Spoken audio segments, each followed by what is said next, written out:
Welcome, everybody, to the Dr. Leadership Lounge, where we have conversations with business leaders from all walks of life about how and why they are successful. Hey, good afternoon, everybody. Welcome to another edition of the Leadership Lounge. Dr. Leadership here. As you know, this is all about bringing other great leaders from all aspects of life onto the show to hear about their backgrounds and their ideas around leadership and things that have impacted their lives. And today, I am beyond ecstatic to be blessed to have Kirl Lippold, who is the owner of Lippold Strategies. But most people know of him and know the story that Kirl lived through as the retired naval commander of the USS Cole, the guided missile destroyer that was attacked by Al-Qaeda on October 12th of 2000. And we're going to get to the attack and that story. And we're also going to talk about Kirk's book, The Front Burner, which is Al-Qaeda's attack on the USS Cole, the story from his perspective and his living through it, where we lost 17 sailors and 37 were critically wounded too. But Kirk, welcome to the show. I just can't say how happy I am to have you on. Well, thank you, Brent. It's great to be on the show and great to be joining your listeners. Well, thank you so much. And as I said in kind of the kickoff, this is all about you for the next here a little bit. And for the audience out there, we're doing this in two sessions. We're going to go through Kirk's background and how he got into the Navy and kind of his upbringing and what was important in his life that pushed him towards leadership and serving his country. And then we'll get into the meat and potatoes of that attack and everything you dealt with from terrorism even long before the Cole incident. And I say the word instant, air quotes here, before the attack and the bombing on your ship. But you've had terrorism interacting with your life for quite some time. But we'll get into that in just a little bit. But tell us a little bit about Lippold Strategies to start with, and then we'll kind of go back and walk to how you got to where you are today. Well, my company, Lippold Strategies, is just me, but it's an opportunity for me to use the company to work with other individuals, organizations, and companies from the frontline supervisors all the way up to the C-suite, and really have them learn about leadership as I exercised it and learned it throughout my career in the Navy, clearly punctuated by what happened on USS Cole. And Sure. What I like to emphasize to groups is that leadership does not happen in the moment. It is something that begins first and foremost with an investment in yourself and taking on board all those leadership traits that you want to exemplify and use in your life and in your work, your interactions with other people, and then how you exercise those in developing others that you work with and you work for or work for you. Because it's building that foundation in each individual, starting with yourself, that really makes the difference and really shows what a good leader is about. That's a great segue. It really is why I started the podcast, my weekly event, was because a lot of people with this remote work environment and everything now, they don't get kind of the mentorship and the development and the examples around them. And you struck a chord with me with what you said, invest in yourselves. Warren Buffett says the best investment anybody can make, forget the monetary gain ones, but invest in yourself, your own education, expansion of knowledge, opening your mind to others' opinions and perspectives. And that holds true for leadership as well. So I can only imagine all of the things that you have had to face. And it took years and years to develop your competencies. You said foundation, the skill set, all the years of training for it to work as well as it did in the heat of the moment. And then at that point, it was a leadership moment. And, not to ruin the movie, but you saved the ship. And just a great story. But let's go back a little bit. So great thing on Lippold Strategies, great company. And by the way, to all my listeners, Commander Kirk came and spoke at one of my company's events, and that's how we got involved. And to say that 150 leaders in my life that I work with every day were awestruck with this gentleman's story and his approach is an understatement. So any of you out there that have companies that are looking for a wonderful individual to come in and interact with your staff and your be it your C-suite, your mid management group. We had all of the different types of leaders at our event, and Kirk did just an amazing job, and it is very impactful. So I would tell everybody, feel free to reach out to me. I'll get you in touch with Kirk any way that I can. But tell us a little bit about your background. Now, I know you're from Carson City, Nevada, the capital.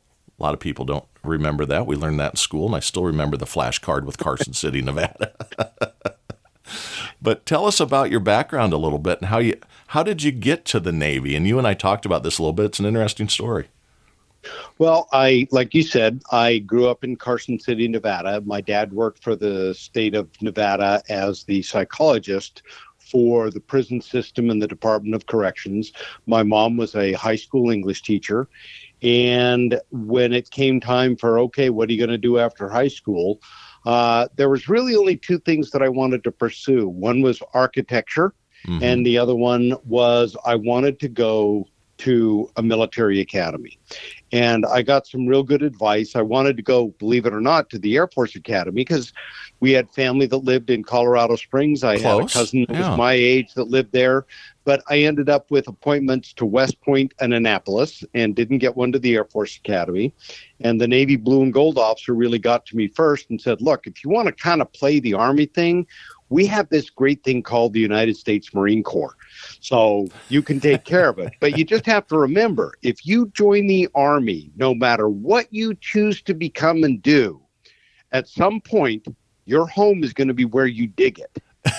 And so ultimately, that's where I ended up going into the Naval Academy. And the only thing that was surprising is Carson City is not the desert. We are actually high desert, sitting at about 4,200 feet, about 30 minutes from Lake Tahoe in Reno, Nevada. Beautiful. And I'll never forget walking off the airplane in June, end of June in 1977. And I reached out and I touched the air.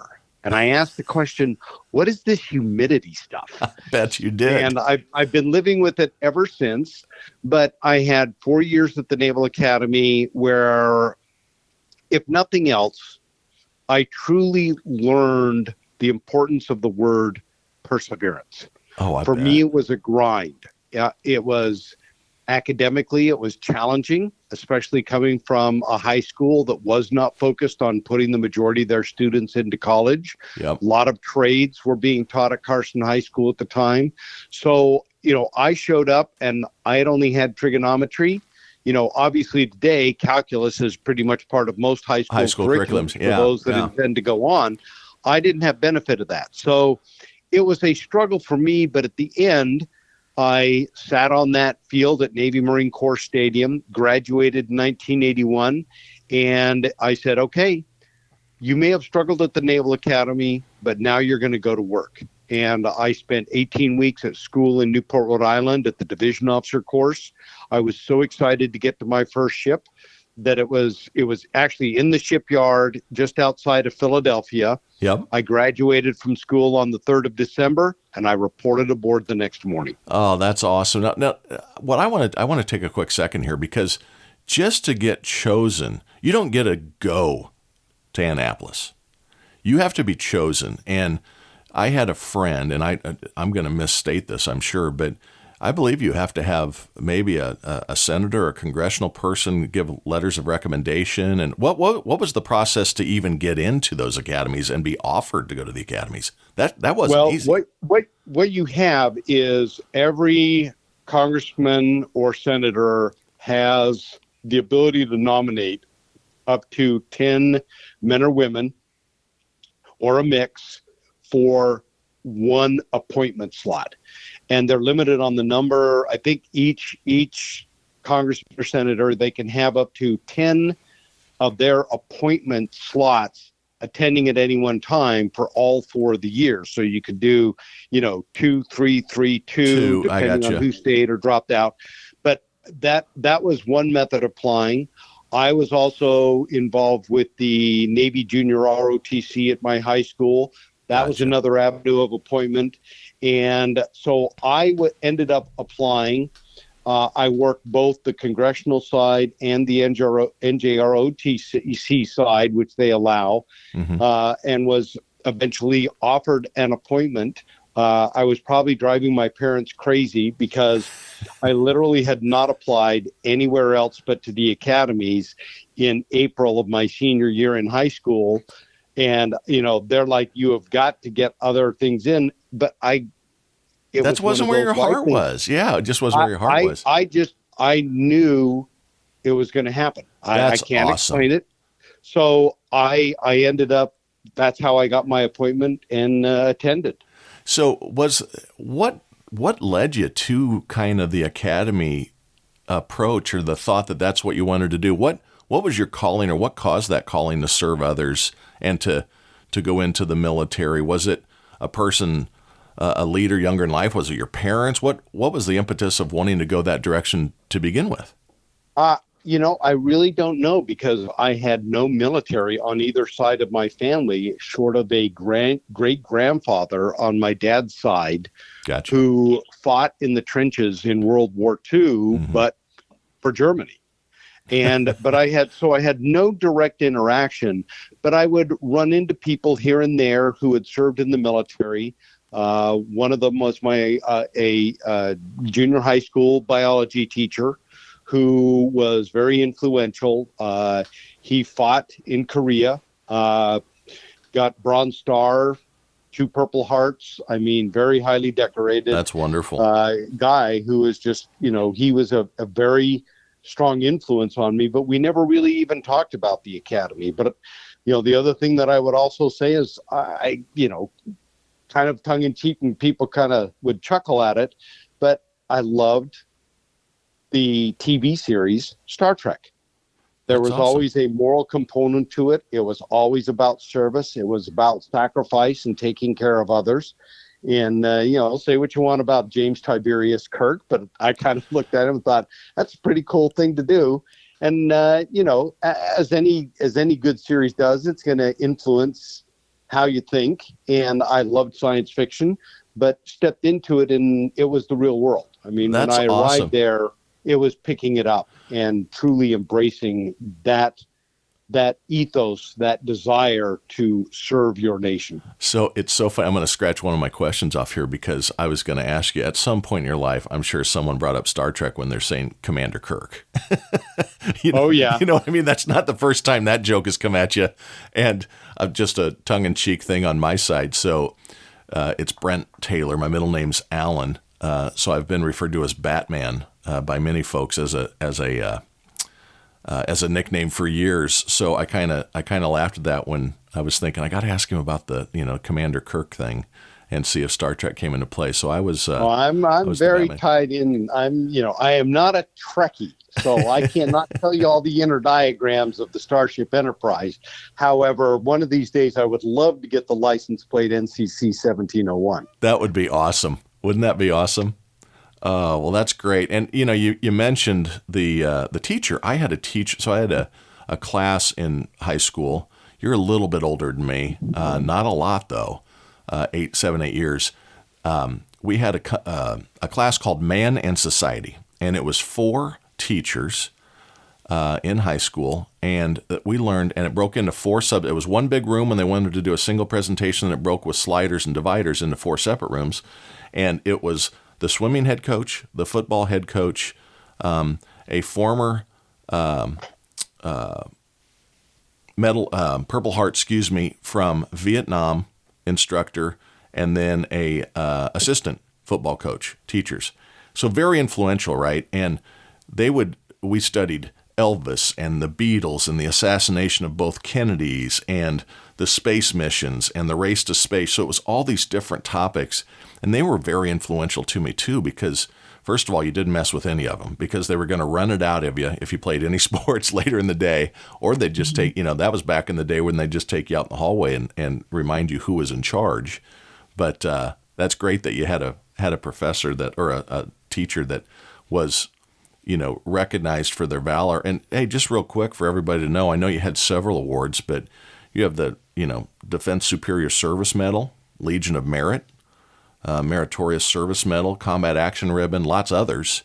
But you too are a very well decorated and, I've called you a hero a couple times, and you always point to your crew like a good leader does. But you put a lot in. The crew are the heroes, and I will tell you, like anyone that has all those ribbons and medals on their chest, not one of those was earned entirely by me.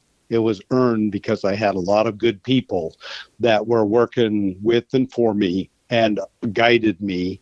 And, sometimes your best mentors are actually the people that are working for you. Absolutely.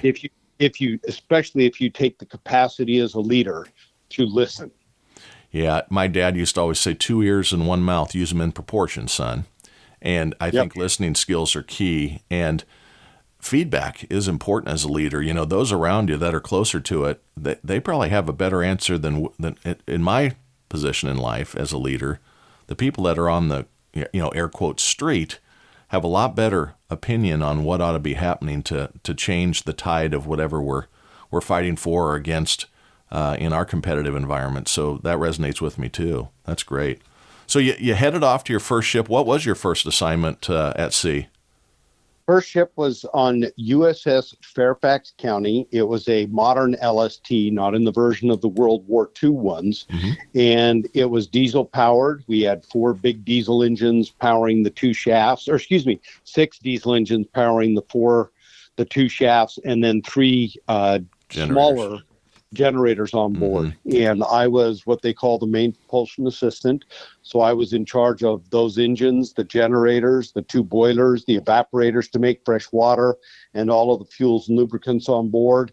And right from the get-go, I was placed in charge of a division of around 30 to 35 people.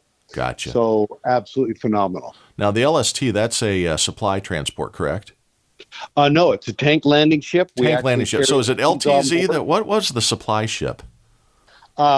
Usually a supply ship is an AKS or an AOE, which carries ammunition, fuel, those types of fuel oil, as well as a lot of supplies, fresh fruits and vegetables. Right. An AOE we used to call AO everything. AO meaning an oiler, but then it carries everything else on board as well. Gotcha. And the reason I asked this, my dad was a World War II Navy gentleman, as I told you about when we first met, and I thought his ship was, and it's going back memories. My dad's passed 12 years ago, and the stories are 25, 30 years in my mind. But he was on a supply ship in World War II in the Pacific Theater. And I thought it was an LTZ, and when you said LST, I was just trying to put the acronym together. I wonder if that says, supply or transport or something. But yep, landing ship tank. Landing ship tank. Gotcha. And how many tanks would that ship hold? Well, then it was the old M60 tank at the time, and I believe they could carry up to, it was either a dozen or maybe even 18.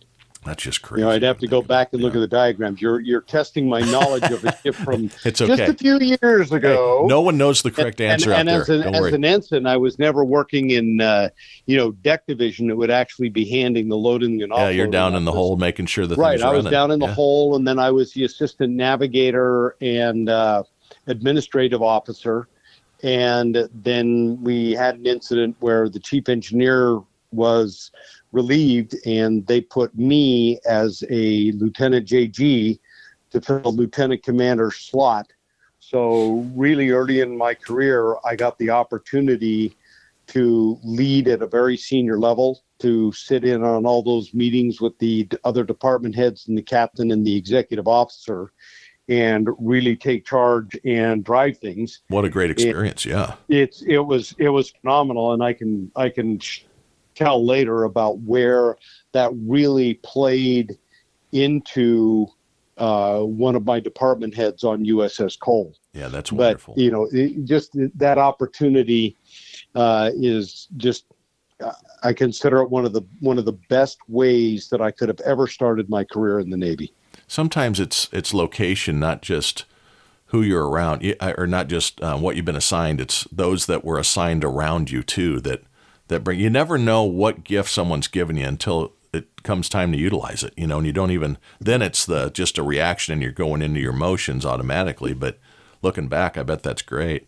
Where were you deployed on that ship?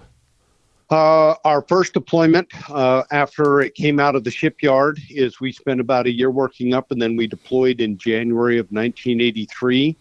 And we were literally sailed out of Norfolk down to Morehead City, North Carolina, where we unloaded the Marine Artillery Battery. And then we proceeded for 3 weeks nonstop, straight over, and anchored off the coast of Beirut, supporting the multinational peacekeeping force there. And we put the Marines ashore at that time. And it was during that tour that, people like to look at terrorism through the lens of 9/11. And I will tell you that terrorism has been with us for a long time before 9/11 occurred, because I had an opportunity on a couple occasions to go downtown Beirut, take a tour, walk around. I had to spend the night there one evening, but I exchanged money at the American Embassy 5 days before it was blown up in April of 1983. Just amazing. Several people were killed in that attack. And I spent a night in the barracks there, and I can fully understand why, when that attack occurred in October of 83 with the Marine expeditionary people that relieved us, how that thing pancaked down. And it was during that attack that I unfortunately lost a Naval Academy classmate of mine. Just terrible. So, it was from the beginning that I realized, okay, what does it mean? And I'll never forget being anchored offshore when all of a sudden our ship started getting shelled by what they estimate was a 105 millimeter recoilless rifle. And, the rounds by that point were right at the far end of the range, and they were tumbling, but nonetheless, having those rounds splash near the ship and explode, it was a very bizarre feeling that, hey, you're in a serious business. This is the real deal. Yeah. Well, and plus at that time, you have to remember is that while that may have been occurring in Beirut, and we were watching all of the factions fighting, whether it was the Christians, the Druze, the Israelis had invaded at that point in time. You had Hezbollah starting to exercise their influence. The French were there as part of the multinational peacekeeping force.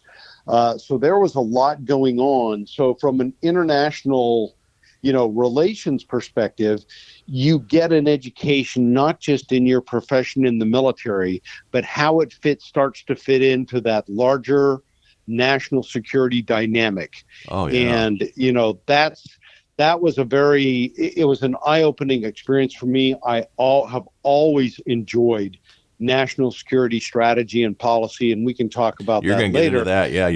Yeah. But that's where I really got to see it applied and how it worked and how it integrated with what we were trying to do as a nation in trying to further our national security interests and bring peace and democracy to other countries around the world. Yeah, you were tip of spear there. So now the 83 bombing, that was Hezbollah led. Wasn't that a car bomb by Hezbollah? It was. And that's what I'm not sure at the time we directly attributed the attack on our embassy to Hezbollah. There may have been some other elements, because Hezbollah was really just starting to blossom, get its footing and be created, because you have to remember the Iranians had only toppled the embassy in 1979, and It wasn't until after the hostages were released that they began to truly consolidate their power. Just an incredible time. And then you were talking about the building pancaking. That was the 241 Marines that were killed in the barracks explosion. Right. And when did that happen? What was the date of that thing? That was in October of 1983. Yeah, so it was the same year. That's right. I remember it. And you have to also remember, in the backdrop of all of this, we're still standing toe to toe against the Soviet Union. That's right. It's still Cold War. And they were time. real. Yeah. We would actually operate. We would see their AGIs, or intelligence collection ships, operating off the coast of Beirut.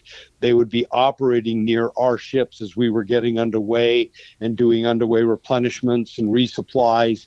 We'd occasionally see their destroyers operate off the coast of Beirut. So in the background of all this, the Soviet Union was still exercising their freedom of navigation, their power and their ability to be operating, and also collecting intelligence on us, watching us, targeting us, going through the same exercises we did and targeting them.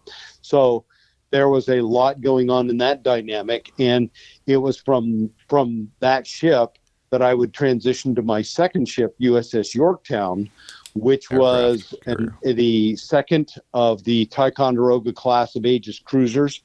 And that's where I went from this ship that was 1950s and 60s technology to literally, from the perspective with the Aegis weapon system, it was like Star Wars walking on board. I mean, just an incredible upgrade. And I was the communications officer on board, would eventually become the combat information center officer. But that's where we made a deployment in 1985. And it's 85, 86. We deployed that summer and stayed on. But that's where I was involved in a variety of events that were truly impacting national security. We were involved in the Achille Lauro takedown, which is when the Palestinian terrorists hijacked a cruise ship, threw an American in a wheelchair, Klinghoffer, over the side, and then they got off the ship. They went to Egypt and were hiding out there. And it was the U.S. Navy who arranged and intercepted that aircraft in the air. And it was very interesting because Yorktown was actually headed to a port visit in Italy, and we get the Sixth Fleet commander who's in charge of all the naval forces in the Mediterranean. And at that time, we had a lot of forces. You had a lot over there. So the Union stuff, you bet. He comes up and he tells us, he says, Yorktown, turn south, proceed at best speed, rendezvous with the USS Saratoga, further direction to follow. That was their only orders. And we would rendezvous with Saratoga and then head straight east across the Mediterranean at best speed, which was over 30 knots. Wow. And we were providing the radar coverage and tracking as they launched aircraft that went out and intercepted the aircraft and escorted it to Sigonella, Italy. Wow. So a couple of questions here on this. I mean, what an amazing time. And so I was a history major, so now I'm testing myself here. So in 83, 84, that time period, had Gorbachev taken over yet, or was that because they had like 4 premiers die? Oh, no, this was in a row. This was Brezhnev. That's what I was going to say. I think it's still Brezhnev, right? So, okay, because they kept putting 80-year-olds in, and a couple of them lasted like 6 months. So where I was going with this is the instability in the Soviet Union. You didn't even have time to get the backgrounds from our intelligence on what makes this guy think, or how does this guy think. You're involved in a traffic from all these different countries coming from all different directions.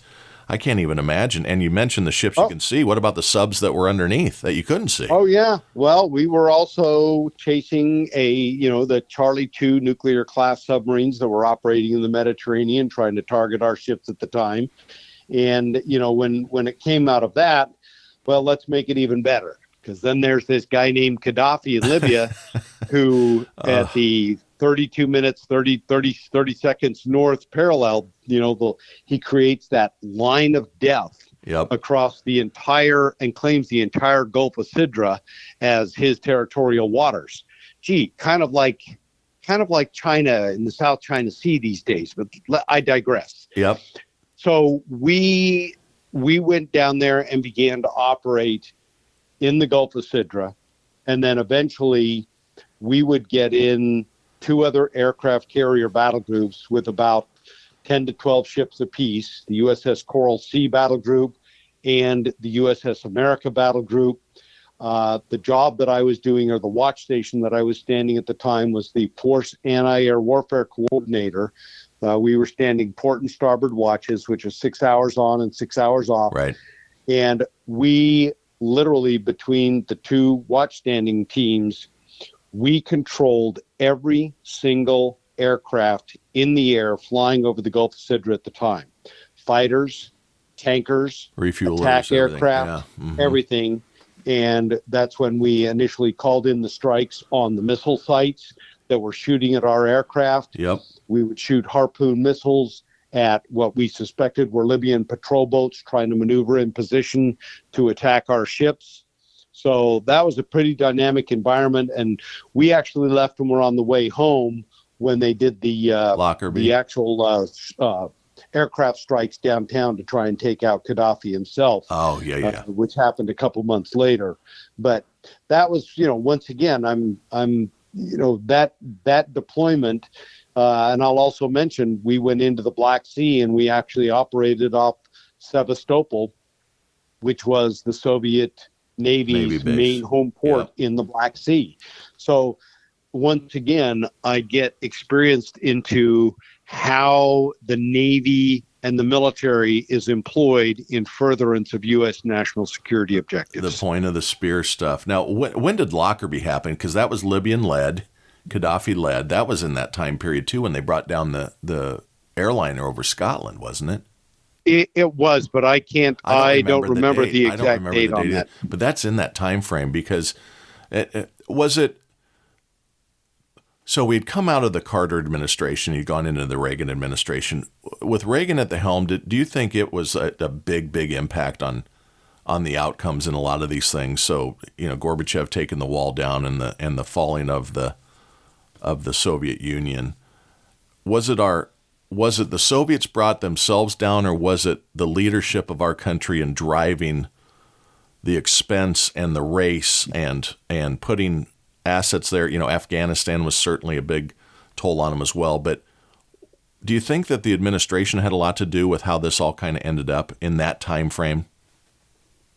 I think it was a combination of the Soviet Union was crumbling internally because of the strains that were being put on it, in that it's an inefficient form of government. Yeah. Communism has never succeeded anywhere in the world. Never will. Without massive infusions of cash, which is why it is a failed system, and at its heart is socialism. So, I think people who want to go down that path truly do not grasp or understand history when you look back at the Soviet Union and other failed countries as to why that form of government cannot work and will not work. And the huge investments that they were making, what Reagan essentially did is he said, I'm willing to, in many people's eyes, they were complaining that he was leveraging our future for the sake of taking down the Soviet Union, but it worked. I mean, the reality of it is essentially without a shot fired, we broke the back economically of the Soviet Union and forced them to have a reckoning with where they were going. And that defined why we would have the breakup under Gorbachev and why we are living to a degree in the world we're living in today. But it was successful. And look, it's happening all over again. Vlad is doing it all over again. And it just he's attempting to re-exert what is long gone and no longer exists. Yep. And that's why I make the very strong argument that it's unfortunate that we didn't stay engaged in Afghanistan, but this is why it is so important that we continue to give and should give more to allow Ukraine to push the take Russians them to their knees again, to their border. And the objective is that we're not out to defeat Putin. He'll do that all of his own volition and by his actions.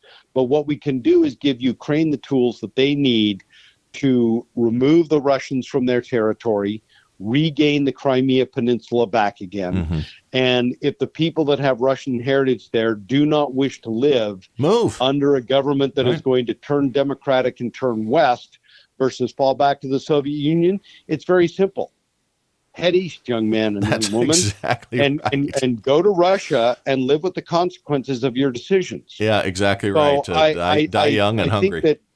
I think that it's unfortunate that we have some politicians these days that don't quite grasp the importance of what it's going to mean for us to continue to be engaged in Ukraine and to ensure that they can maintain their freedom. Yeah. Because Putin is not going to stop at Ukraine.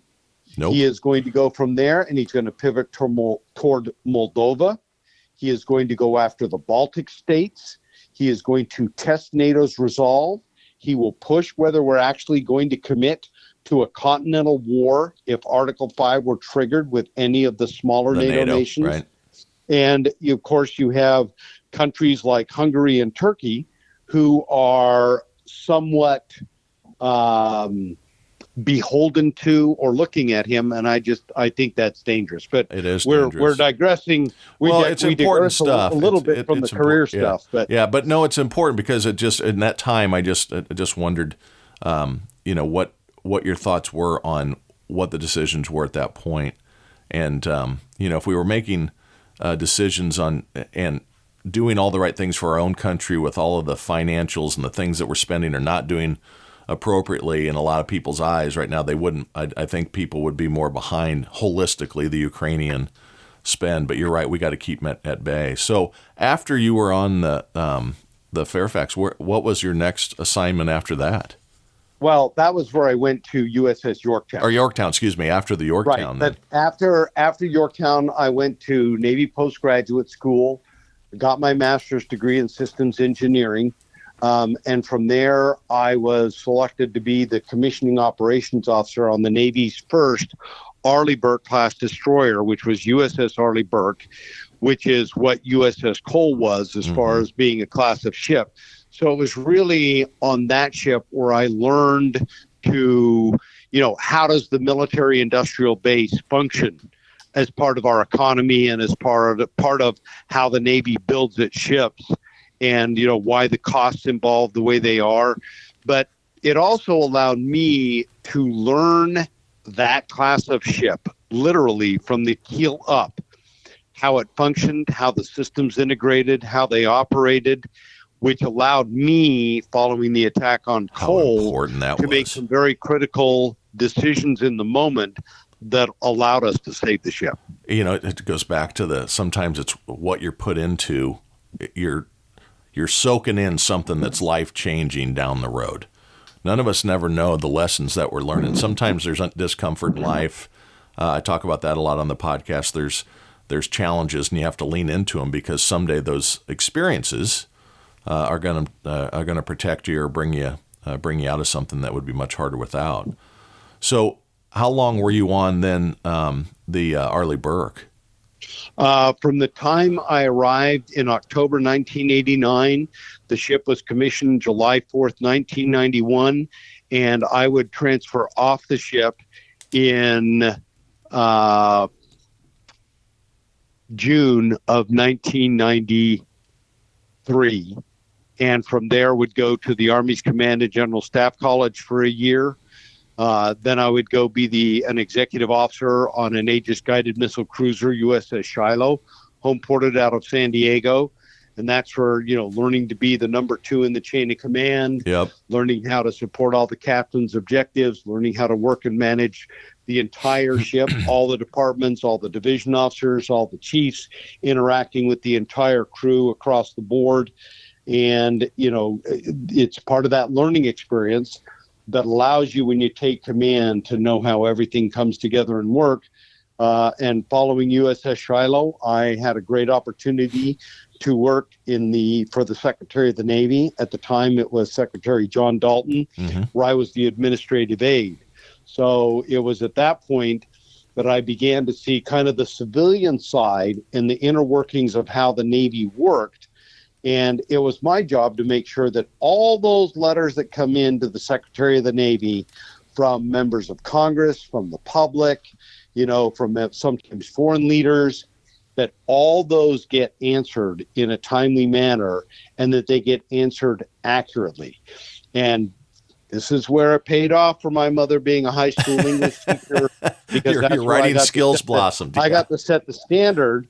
And I can't count the number of times I would send letters back to all these, assistant secretaries of the navies and these admirals that were signing these letters out on behalf of the secretary, and they were getting, a little bent Red out of marks. shape. And, well, let me tell you, I picked one book that became the standard for English use, because there is no real standard of English in our country, unfortunately. Yeah.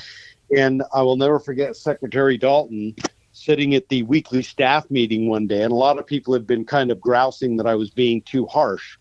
And he said, look, you need to understand that when I sign a piece of paper out on behalf of the United States Navy, Forevermore. I'm speaking for the United States Navy, for the American people.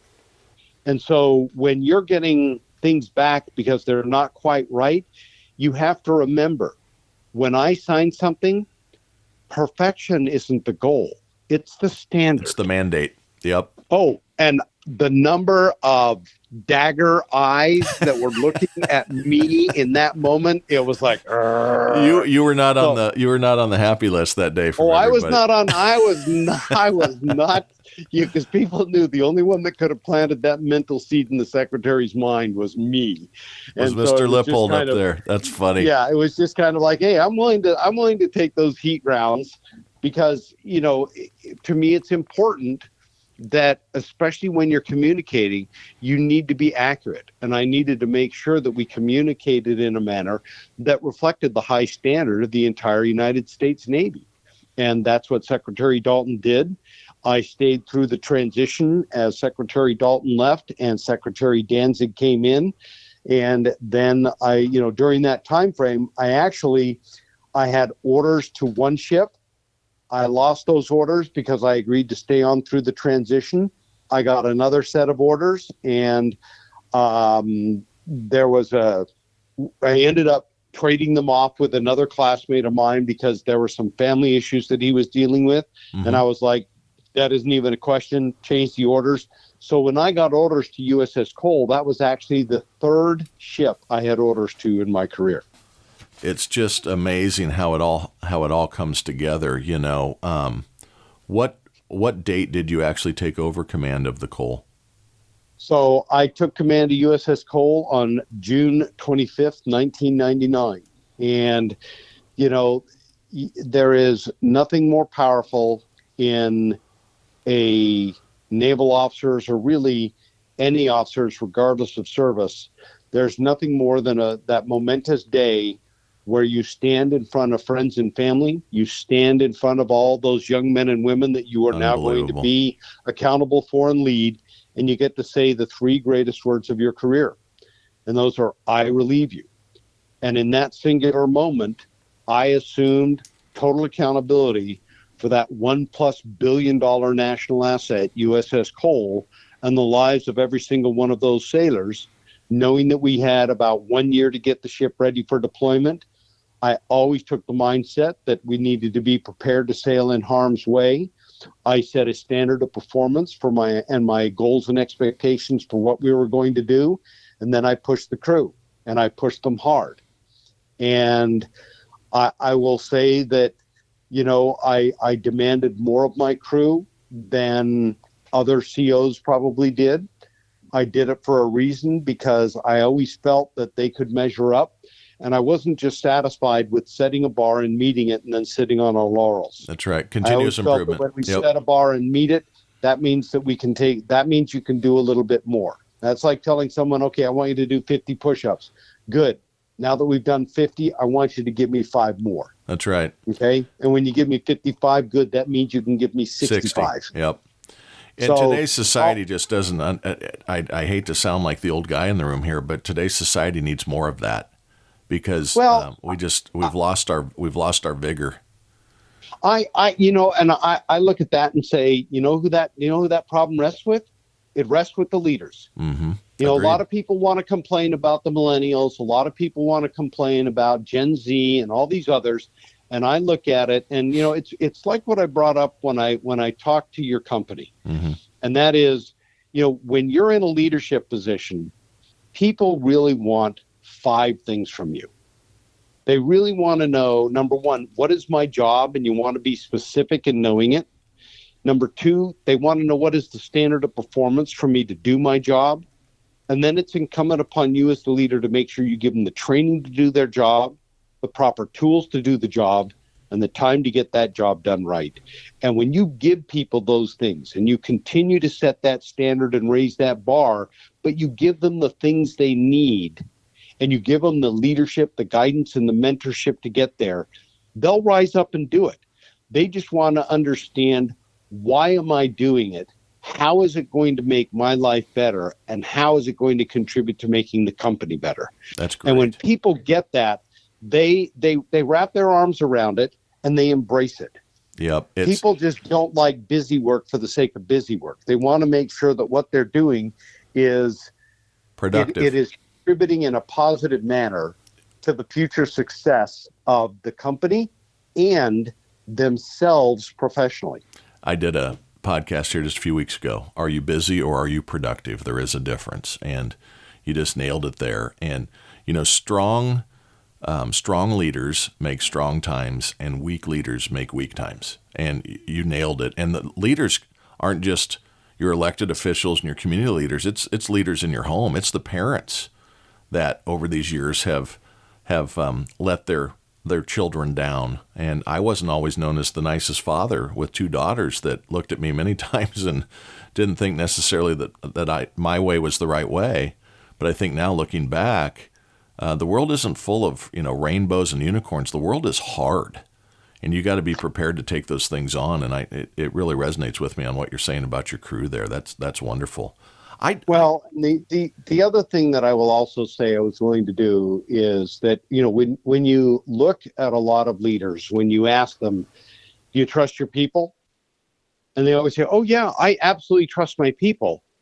But they never want to look at the flip side of that coin, in that if you truly trust your people, then are you as willing to accept risk on their behalf, not only when things go right, but also when things go wrong? Mm-hmm. And oftentimes you will find that you will end up with leaders who let the clock.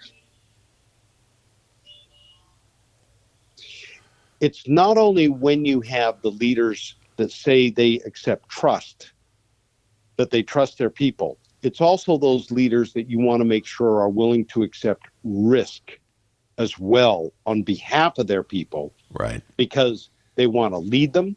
They want their people to learn.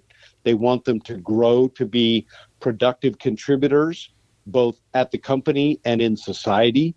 You want them to make sure they have that family and life balance out there, so that they know the importance of keeping that whole person view out there.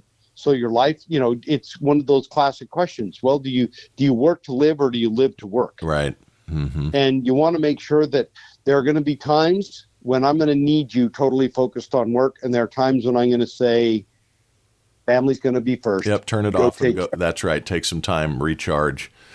So we've walked up to your time through the Navy, your life getting through this, or getting up to this that you're about to have to take on. I have one last question to finish this part of the conversation, and then we'll go into part two, the actual attack and all of that. But what is the firepower of a missile destroyer? So the USS Cole, without breaking confidentiality things, but what kind of firepower does that ship contain?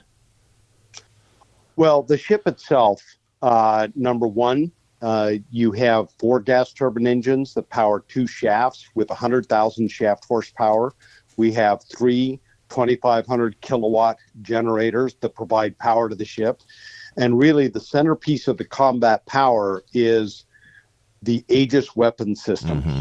And it is singular, Aegis weapon system. And the reason why is it takes every one of the weapons components and sensors, and they are all integrated into one system. That means the missiles, the guns, the electronic warfare, the communications, the anti-submarine warfare, the torpedoes. Those are all integrated into one combat system that allow you to fight the ship in an integrated manner, so that you can create that defense in depth, not only for the ship, but when we're out there and we're serving as the protector for that aircraft carrier, right, or for an auxiliary ship, that we have the ability to do that. And ship like USS Cole, the spy radar, which is a phased array radar, and you can see those big flat panels around the forward superstructure. Yep. That's really what we use as a sensor, and it goes from the horizon to the zenith. It's capped at 100,000 feet unless you are using it in a ballistic missile defense mode, in which case it can go higher. We have 90 cells on the ship, and that allows us to have a mix of surface-to-air missiles. It allows us to have a number of Tomahawk land attack missiles on the ship. It allows us to have what they call anti-submarine rockets, or ASROCs, which is essentially a torpedo with a rocket body strapped to the back so that we can get extended range when we're going after submarines. But all those are integrated on board the ship, as well as the 5-inch gun at the forward end of the ship. We have a towed array sonar on board. We have the ability, the earlier models did not have helo hangars, but they could land, refuel, rearm, take off, and control helicopters.